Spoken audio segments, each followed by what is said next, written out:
locked in a cold attic for laughing too loud. A Lakota chief made her laugh again at his fire.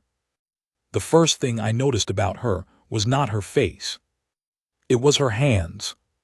She was carrying a water bucket up from the creek, both arms out to balance the slosh of it, and her hands were red from the cold, not chapped worker red, but bright, like she'd been holding ice. The bucket was too full. Any person with sense fills a bucket partway and makes 2 trips. She did not seem to be a person who made 2 trips. She also did not seem to be a person who belonged to Harlan Goss. I was watching from the tree line above the homestead, my homestead once, before the treaty moved the line, because 3 of my horses had broken through a fence 2 nights before, and I had tracked them down to that creek bend. Not her fault. Not Goss's either, technically. But I was going to get those horses back, and I didn't feel like a long conversation about it, so I watched first. The woman crossed the yard and went into the house. A few minutes later I heard him shout at her. I couldn't make out the words, but I knew the shape of them, the short, hard, downward sound a man makes when he wants a woman to feel small. She didn't answer. A door shut. Then nothing. I got my horses. Her name, I found out later, was Clara Voss. She was not his wife. She was his wife's younger sister, come out from Ohio after the wife died of fever in the spring. Goss had written to the family, or had someone write the letter for him, I suspected, since I'd seen his signature, and it was mostly a shape saying he needed help with the children. He had 3, ages 4, 6, and 9. Clara had come because there was nothing left for her in Ohio, and because she believed a man who wrote a careful letter was a careful man. She had been wrong about that. I should say something about who I was at that time. My name is Chayton Eagleheart. I was 43 years old. I had been a chief of my band, not the chief. We did not work that way, but a chief. One of the men the others listened to when decisions needed to be made, since I was 31. I had led hunts. I had led councils. I had sat across fires from army men and government men and men who called themselves Indian agents, which was a title that covered a wide range of cruelties. I had also buried a wife. Her name was Winona, and she had died 4 years before Clara Voss arrived. The sickness that took her came through in the summer, and it did not ask permission, and it did not listen to anything I said or did. There are things a man can handle and things he cannot, and losing Winona was a thing I have not yet finished handling, though I have had several years to try. She had been the kind of woman who made a place feel inhabited. That is a small thing to say about a person, and also not small at all. When she was alive, the fire felt like a fire. When she was gone, it felt like warmth with no center. I went through the necessary things, the ceremonies, the responsibilities, the seasons, and I did them right, I think. I tried to do them right, but there was a period of 2 years where I was somewhere behind my own eyes watching myself do the necessary things. My cousin Red Hawk knew. He didn't say anything, which was the right thing not to say. He just stayed close. By the winter I'm telling you about, I had mostly come back into myself. The grief had changed shape, like I told Clara later it would. It didn't leave. It just became something I carried differently, not on my chest anymore, but somewhere lower in the back, where you carry old weight that you've had long enough to adjust to. I could lead again. I could think past the day in front of me. I could look at the hills in the evening and find them beautiful without that beauty feeling like an insult to what I'd lost. But I had not wanted anything for myself, not specifically, not the way you want something that has a face. My people were camped that winter on the eastern flats, 9 miles from the Goss place, in a spot we had used for winter camp since before my father's time. We were fewer than we had been. That is true of every winter since I can remember. But we were there, and we were alive, and we had enough meat put up to get through if the cold didn't run too long. I did not make a habit of going to the Goss place, but I found reasons. I told myself the reasons were practical. The fence line near the creek needed watching. The road that cut through the south pasture was one I used going to the trading post. These things were true. They were not the whole truth. The whole truth was that I had seen her laugh. Not that first day. A few weeks later, I was riding past deliberately, which I was aware of and chose not to examine too closely, and the 9-year-old boy was chasing a rooster around the yard, and the rooster was winning, and Clara Voss came out the door in time to see the rooster turn and come at the boy instead of running from him, and the boy fell directly backward into a mud puddle, and she laughed. Not a polite laugh, not a covered-mouth laugh, a real one from the belly, loud enough that I heard it from the road. She bent forward with it. She put her hands on her knees. The boy looked up at her from the mud, furious, and she tried to stop and couldn't, and that made him madder, and that made her laugh harder. I sat on my horse and watched this for longer than was reasonable. Then she straightened up, wiped her eyes, and saw me on the road. She did not look away. She did not look frightened, which surprised me. She looked at me the way a person looks at something they're curious about, direct, not rude, just open. Then she looked back at the boy, who was now being helped up by the 6-year-old, and she said something to him quietly, touching his shoulder, and the fury in him settled. I rode on. The thing about Harlan Goss was that he was not an unusual man. That is the worst thing I can say about him. He was ordinary in the way that ordinary men can be brutal, not with imagination, not with any particular intent, but with the steady, unthinking weight of a man who has decided that certain people exist to absorb what he gives them. He drank too much. He didn't drink in the way some men drink to forget something specific. He drank to fill the hours between when things were required of him. He didn't beat those children. I want to be clear about that because it matters. But he didn't see them either. They moved through his days like furniture he'd stopped noticing. Clara was the one who fed them, dressed them, held the 9-year-old when he had nightmares about his mother. She was the one who taught the 6-year-old her letters using a flour sack piece and a piece of charcoal. She was the one who told the 4-year-old, who still sometimes forgot and called for his mama in the morning, that his mama had gone ahead and would wait for them, which was not certain but was what children needed to be told. I knew all this because of Henry Crowfoot, who was my cousin's son, 19 years old, who had taken a liking to the 9-year-old boy, whose name was Thomas, and came around to trade carved figures for whatever scraps Clara could spare from the kitchen. Henry told me things, not to report to me. He just talked. He told me Goss had locked her in the attic. I said, "Why?" Henry said, "She laughed at supper." I sat with that for a moment. Henry said it like it was an explanation, which I suppose it was. There'd been some story going around the table. Thomas had told it, some fool thing that happened at the trading post, and Clara had laughed, and Goss had told her to quiet down, and she'd tried and then laughed again, and he'd told her she could spend the night thinking about how to control herself. The attic had no heat source. It was January.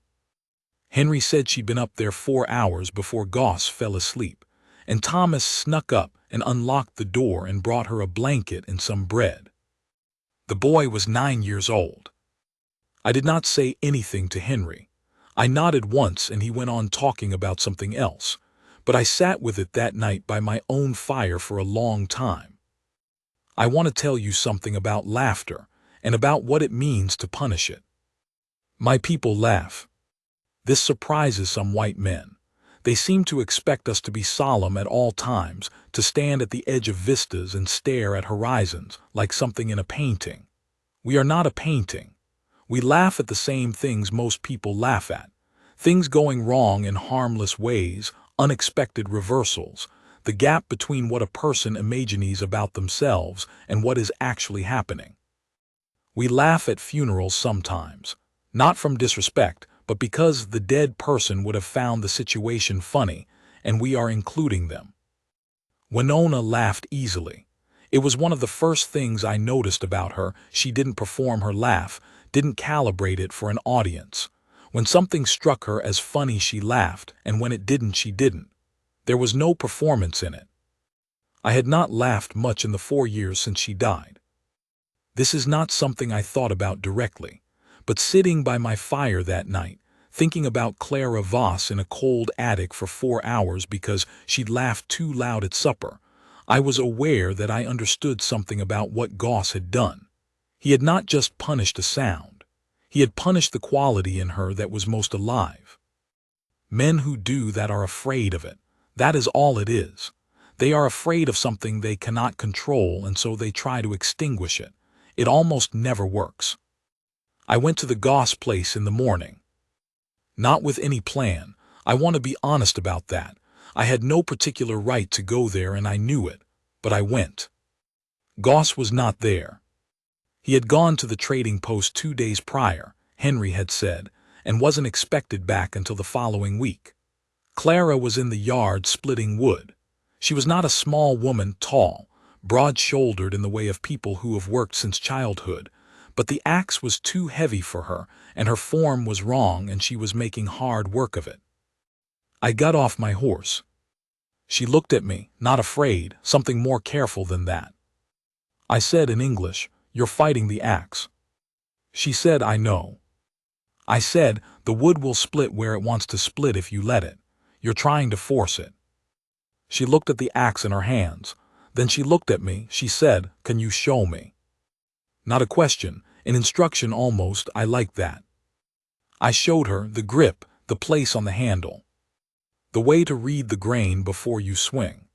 I split 4 pieces while she watched, and then I handed her the axe and watched while she tried it, and on the 3rd try something changed in how she held it, and the piece came apart clean and she stopped and looked at it.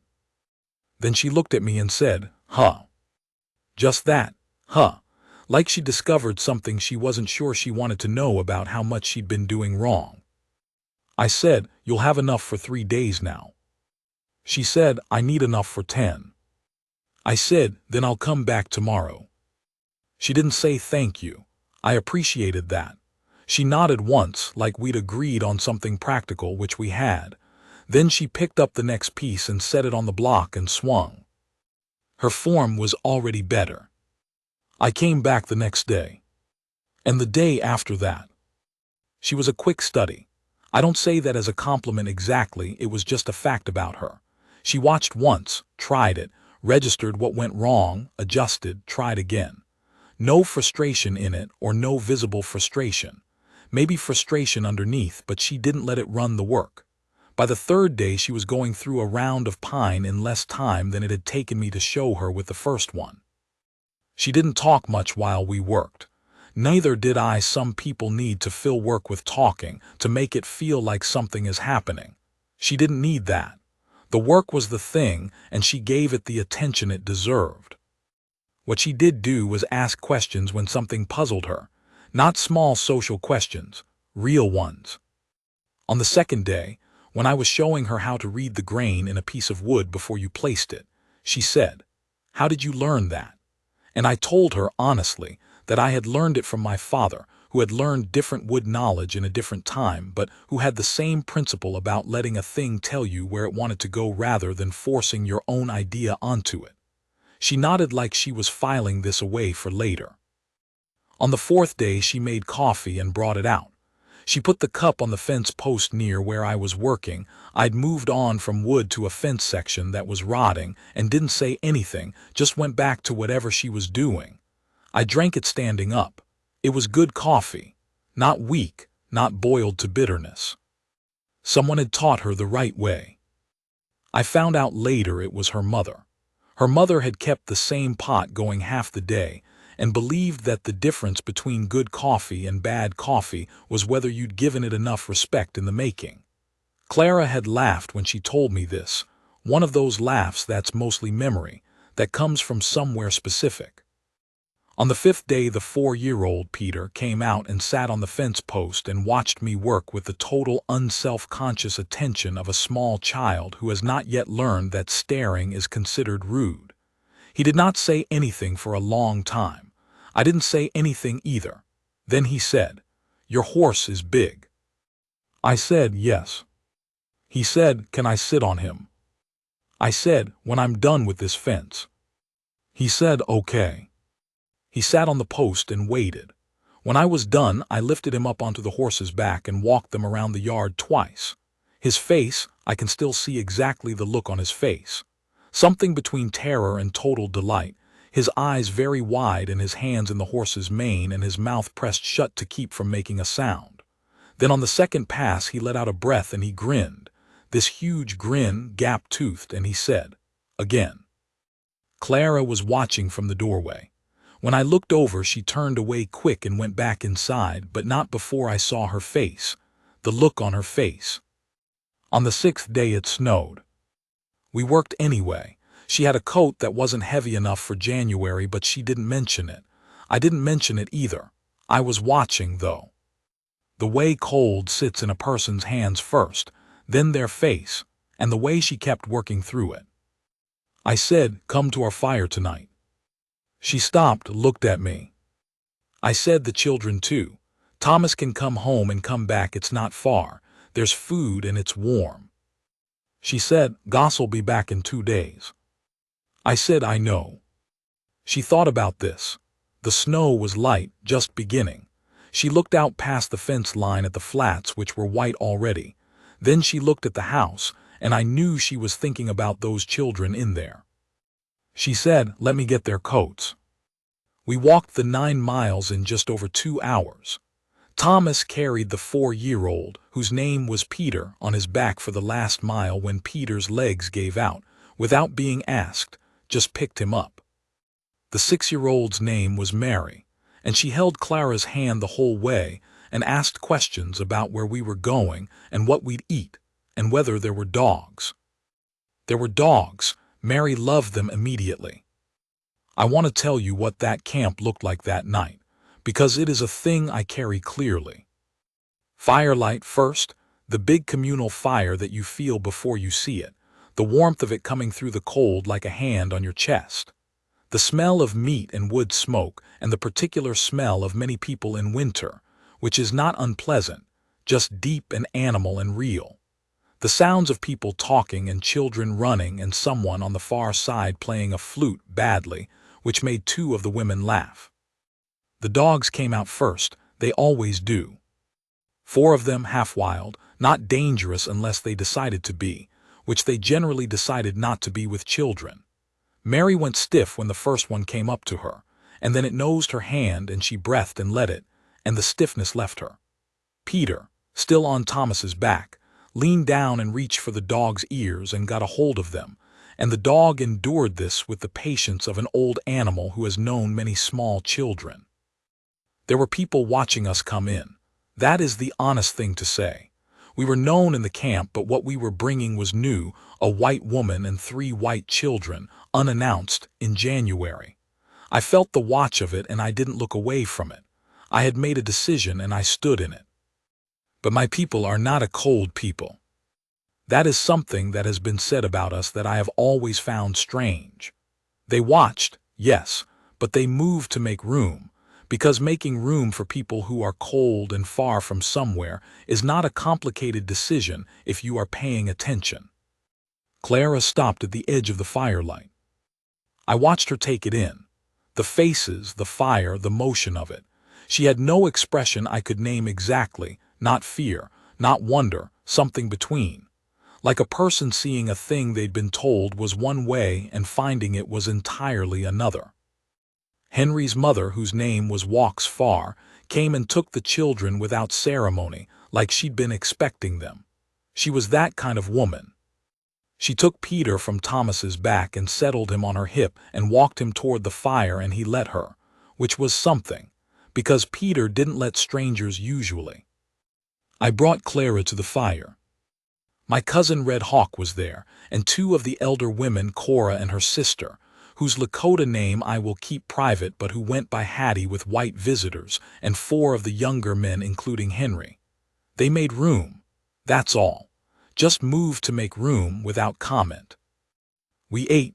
It was elk and cornmeal, and something Walks Far had made with dried chokecherries that the children ate without knowing what it was, which was fine.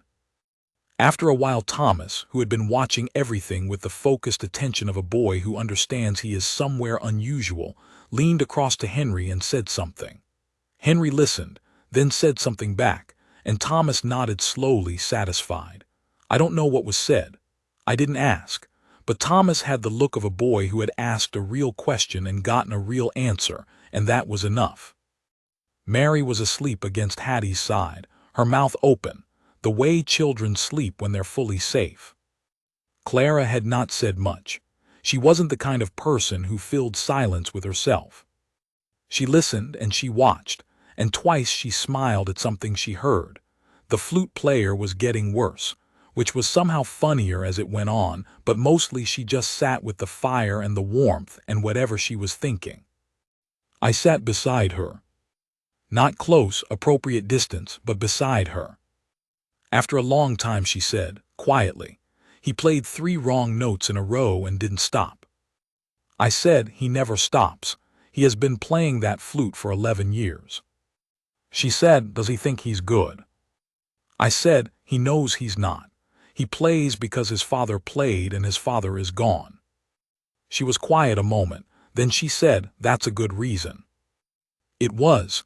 I hadn't thought of it that way exactly before, but it was. She stayed 3 days. Goss didn't come back when expected. A delay at the trading post. Henry heard some dispute about a debt.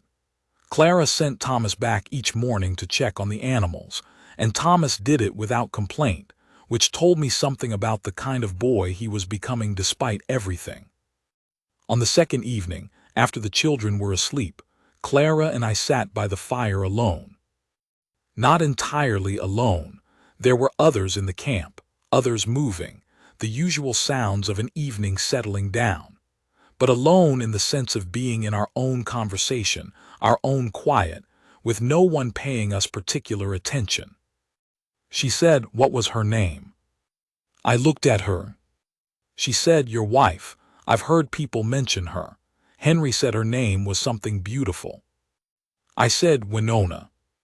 She repeated it, "Winona," like she was making sure she had it right. I said, "It means firstborn daughter." She said, "How long?" I said, 4 years in the spring. She nodded. She had her knees pulled up to her chest, her arms around them, looking at the fire. She said, "I lost my mother when I was 15. It's not the same thing, but I know the way a loss just sits beside you, like a person sitting down next to you that you didn't invite." I said, "Yes." She said, "Does it leave?" I thought about that honestly. I said, "It changes shape." She looked at me then. Looked at me for a moment in a way that was direct and not careful, just looking. Then she looked back at the fire. She said, "I came out here because there was nothing left for me there. In Ohio. My mother gone, my sister gone. My brother has a family and there's no room that's mine. So I came because Richard Goss wrote a letter and the children needed someone. I thought I was coming to be useful." I waited. She said, "I am useful. I know I'm useful, but useful is not the same as." She stopped. She tried again. "There is a difference between being needed for what you can do and being." She stopped again. I said, "Being seen." She said, "Yes." We sat with that. After a while I said, "Those children see you." She looked at me quick. I said, "Thomas, what he did the night in the attic, coming up with the blanket, a boy does that for someone he sees." Her throat moved. She looked back at the fire. She said, "Henry told you." I said, "Yes." She said, "It was cold up there." I said, "I know." She said, "I kept thinking I shouldn't have laughed so loud. I should have, and then I thought, no, that's not the kind of thinking I'm going to do. That's not who I intend to be." She said it plainly, not with fire, not with drama, just as a fact she had settled in herself. I looked at her. I had been careful those days about looking at her too directly, the way you are careful with a thing that could hurt you. But I looked at her then and I said, "Good." She turned and looked at me. And there was something in the way she was looking, calm and direct and without pretense, that made it hard to look away. I didn't. She said, very quietly, "I feel more myself here than I have since I came west." I said, "You can come back. The children can come back. She said, I know we can. She paused. She said, I mean here by this fire with you. On the third morning she was up before light. I found her at the edge of camp, standing in the dark looking east, which was beginning to go gray. She had her coat on.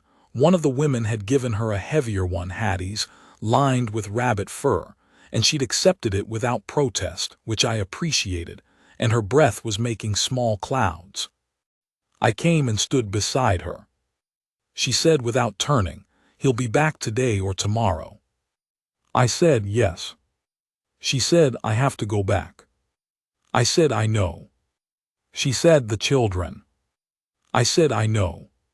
She turned and looked at me. Her face was clear in the early gray light, no shadow on it, just her face, and she was looking at me the way she had by the fire, direct, without calculation. She said, I want to ask you something and I want you to give me the true answer, not the comfortable one. I said, all right. She said, do you think I should stay at that place?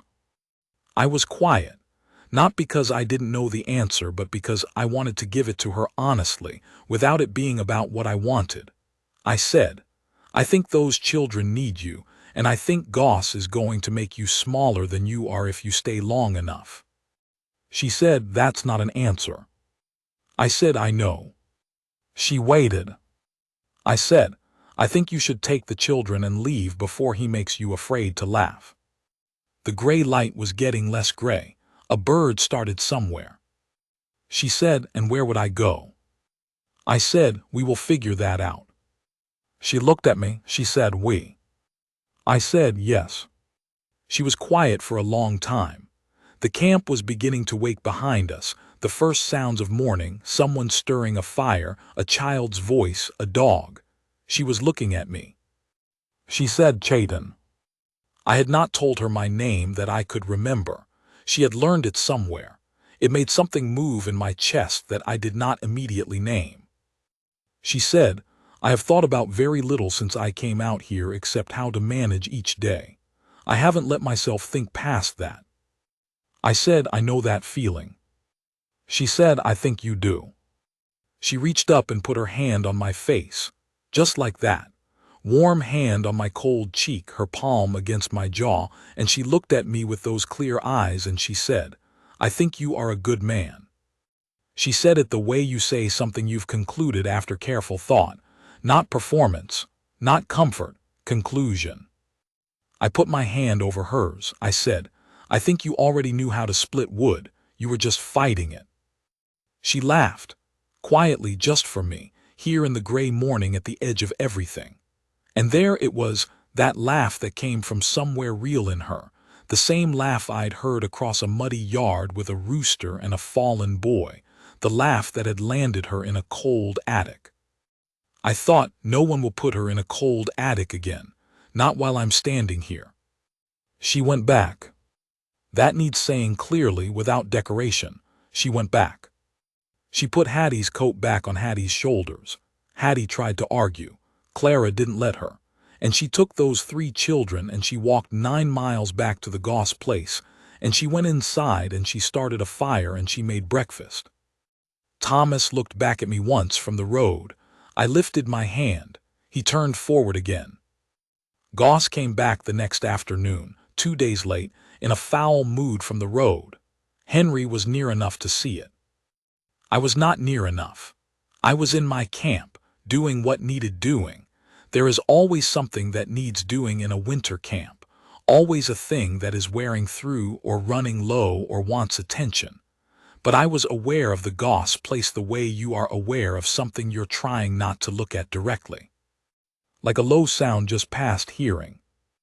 That night after dark, Thomas came. He was running, coat open, hat off. He came into the camp firelight breathing hard, and I was already on my feet before he said anything. He said he's going to send her away. He's writing a letter to Ohio. I said, slow down, tell me. Thomas said, he came back drunk and she told him the animals weren't fed right because she had to do it herself every day, which was true, because she did, And he said she had no right to criticize him, and she said she wasn't criticizing, she was telling him what happened, and he stopped. He said, he hit the table. Not her. But the table and the cups fell, and then he said she could go back to Ohio if she thought she could do better.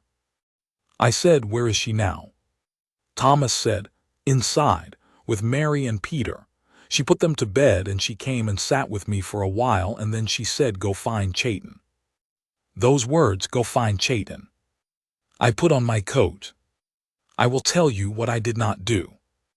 I did not go to the Goss place and drag Harlan Goss out by his collar and give him what he deserved. I understood the satisfaction in that.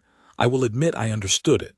But I also understood what it would bring down, not just on me, but on my people, who did not need more trouble with white men and their laws and their army. And I understood that Clara Voss was not a woman who needed a man to handle things for her. She needed something else. I went to the door and I knocked, which I had not done before. She opened it. She had been crying, or close to it. Her eyes had that careful stillness people get when they're deciding whether to cry.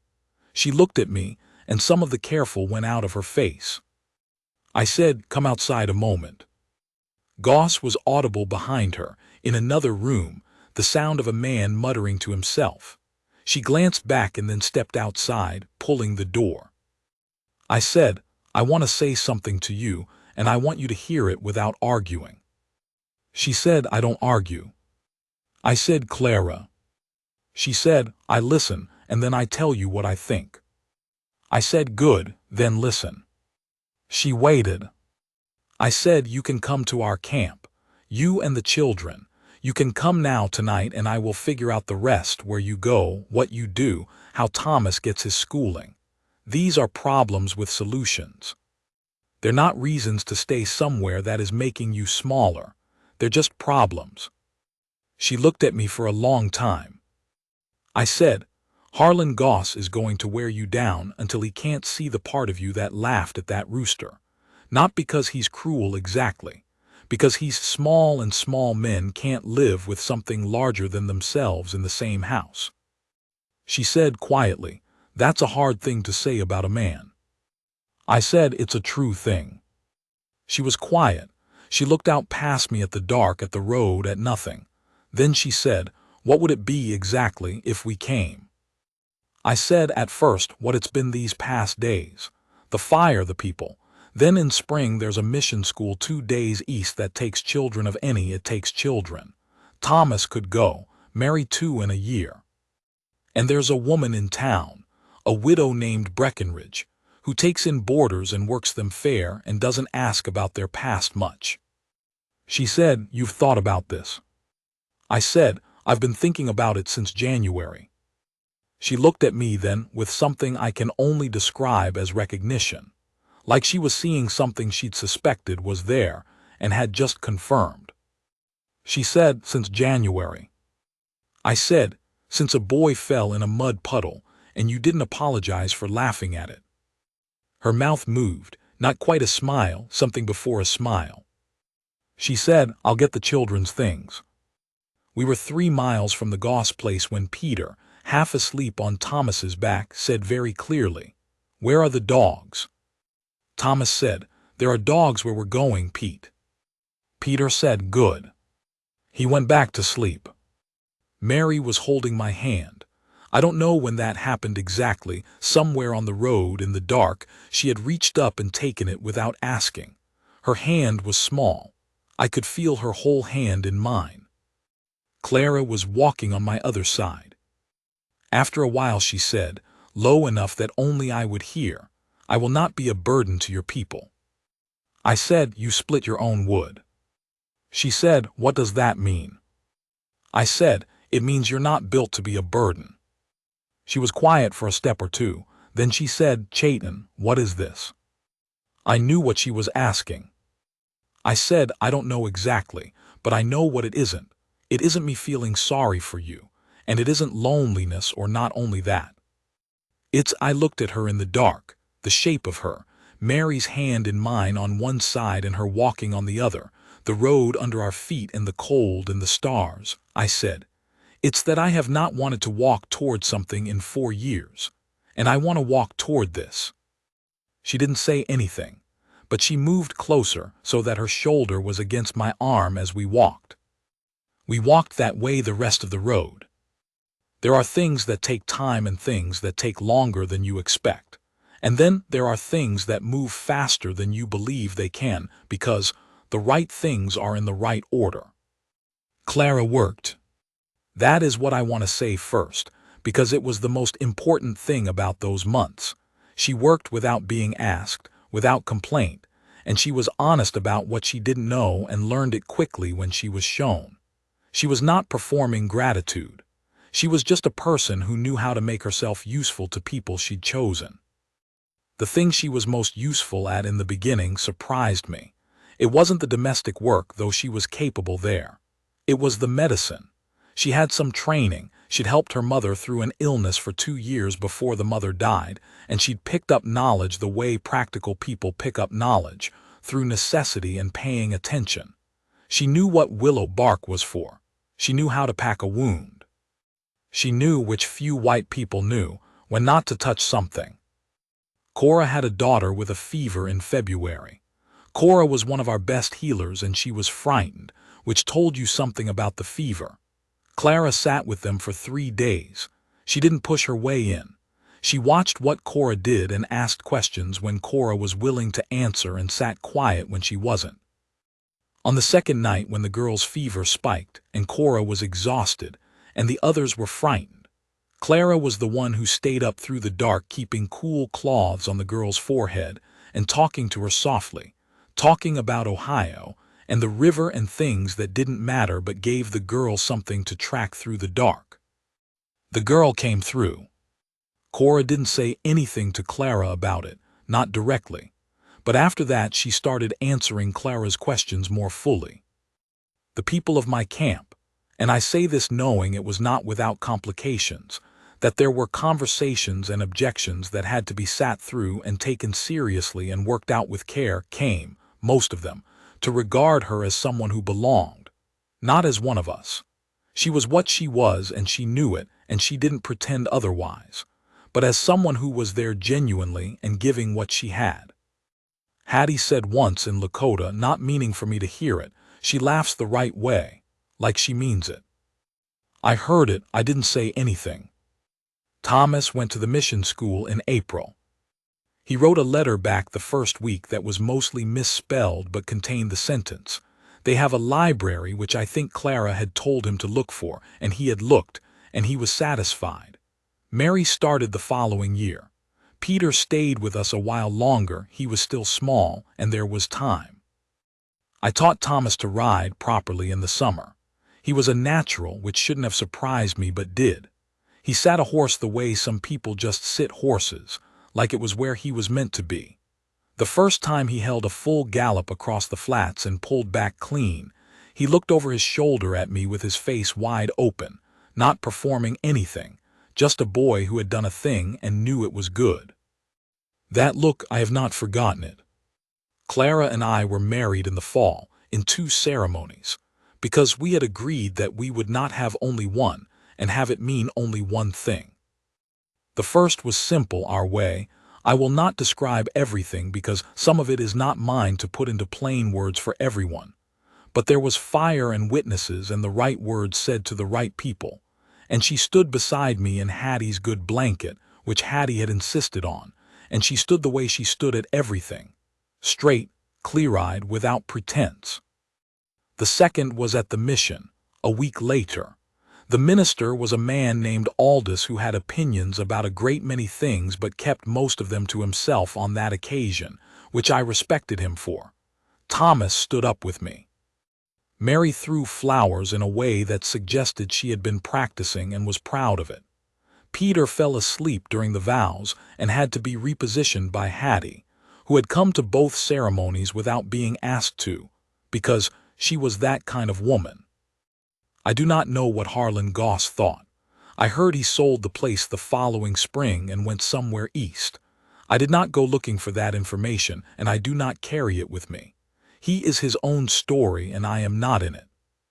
I am 61 years old. That is the age I am telling you this from, not the age I was in the story, not the age of the man making those January decisions and 9-mile walks in the snow. 61. Sitting at a fire that is the latest in a long line of fires, watching the dark past the edge of the light. Clara is inside. She does not sleep well in cold weather, some old thing in her lungs from that winter, but she sleeps, and she is warm, and she knows I'm out here. She would come sit with me if she knew I was talking through all this, telling it like I'm telling it. She'd probably bring coffee. She still makes it right all these years, not weak and not bitter. Thomas is a man of 30 now, with his own family, his own fire. He came back to us after the mission school, spent 2 years working cattle, then went east again for a time and came back once more and decided which life he wanted, which was the life that had both. He has a wife who is good to him and 2 daughters who have his mother's eyes, his first mother's, Clara's sister who died. It is a thing that can catch you sometimes, looking at a child's face. Mary teaches school. This will not surprise anyone who knew her at 6 years old. Peter is the one who stayed closest. He works horses, trains them, not just rides them, and has a gift for it I have never seen equaled. He still calls me by my name, not father, which was his choice and which I have always respected, because it was the honest choice, and Peter has always chosen honesty over comfort. It is one of the things about him I love most. Clara came out this morning, not for the night before, but in the morning, with the coffee like I said she would. And she stood behind me and put her arms around my shoulders and her chin on top of my head, and we looked at the day coming up together. I said, "You're cold." She said, "I brought a coat." She hadn't. She never does, and then she borrows mine, which she was now doing, sliding it off my shoulders and onto hers with the efficiency of a woman who has been doing this for 18 years. I said, "Clara." She said, I said, "Do you know what day it is?" She thought, then she said, "The day Thomas is coming." I said, "The day Thomas is coming." She said, "I'd better start the bread." She handed me back my coat, warm now from being on her, and went inside. I sat with the fire and the light and the quiet. Thomas would come this afternoon with his family, and Peter would ride over from the next valley, and Mary would come from the school on Friday with her good red coat and her reading glasses that she hadn't had 6 months ago and pretended were not a surprise to anyone. All of this would happen. All of this was mine. There is a thing I have thought about sometimes, since that January, watching from the tree line, watching a woman carry a 2-full water bucket because she was not a person who made 2 trips. I have thought about what the years look like when you put them in a line. The choices, the losses, the things that happened and the things that didn't, where Winona is in that line, where that mud puddle and that rooster are, and the laugh that came from Clara Voss's belly without permission, where a cold attic is, where a 9-mile walk in the snow is. You cannot lay a life out straight. It does not go straight. But if I take all of it and hold it, the grief and the years and the loss and what came after, I find I do not want to trade any of it. Not a piece. Because every piece of it brought me to a fire at dawn with coffee made the right way and a woman who borrows my coat and has been laughing without apology for 18 years. I put my hand on the fire's warmth and I let it come into me, the heat of it, and I thought, I am a man who has been well loved. That is not a small thing. That is not a thing most men can say and know it's true. I am saying it. And I know it's true.